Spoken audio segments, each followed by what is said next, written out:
और चलिए बात जयपुर हादसे की, जिसमें अब तक 14 लोगों की जान जा चुकी है। 28 लोग हैं जो जिंदगी और मौत के बीच जूझ रहे हैं। यह हादसा इतना भीषण था कि कई लोग मौके पर ही जिंदा जल गए। पहचान तक कर पाना मुश्किल हो गया। एलपीजी गैस से भरे टैंकर और ट्रक की इस टक्कर ने पूरे सिस्टम की पोल खोल दी है। हादसे के लिए एक यू टर्न को जिम्मेदार माना जा रहा है। कितना खतरनाक है ये यू टर्न, हमारी इस ग्राउंड रिपोर्ट में आपको दिखाते हैं।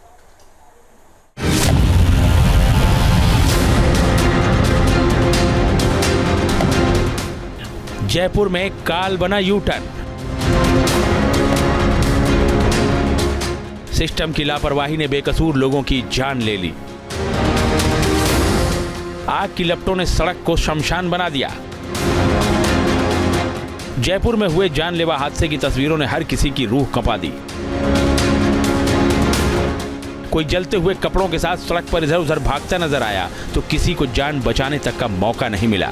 हादसे में जिन्होंने अपनों को खोया, उन्हें कभी न भरने वाले जख्म मिले हैं।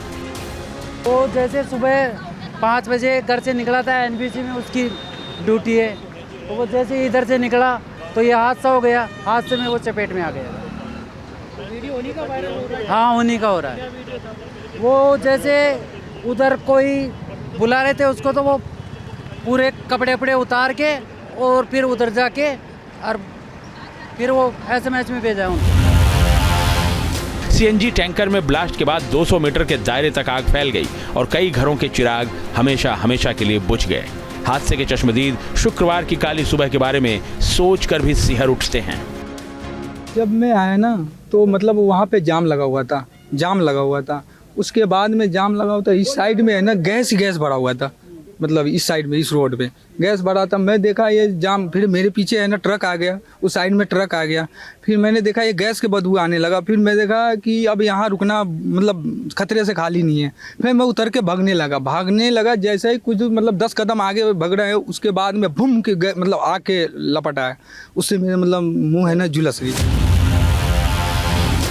अजमेर हाईवे पर टैंकर और ट्रक की टक्कर के बाद जो हुआ वो बेहद खौफनाक था।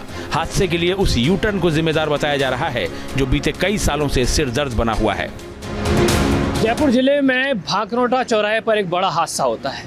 कैसे मौत के यू टर्न लोगों की जान ले रहे हैं, इसके लिए अब एक बार फिर हम ग्राउंड जीरो पे आए हैं और उसी जगह पे हम मौजूद हैं जहाँ पे भयावह हादसा हुआ। देखिए ये वही यू टर्न है और ठीक उसी तरीके से ये जो आपको एलपीजी का जो टैंकर है, गैस टैंकर है, इसका मूवमेंट दिखाई दे रहा होगा। कैसे अमूमन ये तमाम तरीके जो हादसे होते हैं, देखिए इस समय यू टर्न ले रहा है। लगभग और कमोबेश यही स्थिति थी जब यू टर्न लेता हुआ अजमेर की तरफ से आता हुआ जो एलपीजी का गैस टैंकर था वो यहाँ से यू टर्न ले रहा था और जयपुर की तरफ से आता हुआ जो एक कंटेनर था वो यहाँ से उसके साथ कोलिजन हुआ और आसपास की तमाम जो गाड़ियाँ थी, पेट्रोल की गाड़ियाँ सबसे पहले वो उसकी जद में, आसपास की जो फैक्ट्रीज हैं वो जद में आई। अजमेर हाईवे पर बना ये यू टर्न हादसों को दावत देता आ रहा है, मगर इसका समाधान निकालने की कोई कोशिश नहीं की गई। 2016 से लेकर अब तक 2 बार सरकारें बदल चुकी हैं, लेकिन हाईवे पर हालात अब तक नहीं सुधरे हैं। इसीलिए लोग इस हादसे को मैन मेड भी बताने लगे हैं। 2016 में रिंग रोड का निर्माण शुरू हुआ और मार्च 2019 में यहां आवाजाही शुरू हुई। तब से 5 साल बीत चुके हैं। गहलोत सरकार की विदाई के बाद भजनलाल सरकार ने भी अपना 1 साल का कार्यकाल पूरा कर लिया है, मगर यहां क्लोवर लीफ का निर्माण नहीं हुआ, जिसकी वजह से यहां अक्सर हादसे होते रहते हैं। क्लोवर लीफ जिसको कहते हैं वो अजमेर की तरफ से जो घूम कर आते हैं उनके लिए नहीं बनाया। क्लोवर लीफ क्या होता है? दरअसल क्लोवर लीफ एक इस तरीके के यू टर्न जिसमें यातायात जो है, जो हाईवे पे यातायात चल रहा है, जो सड़क पे यातायात चल रहा है, वो किसी तरीके से नहीं रुकेगा।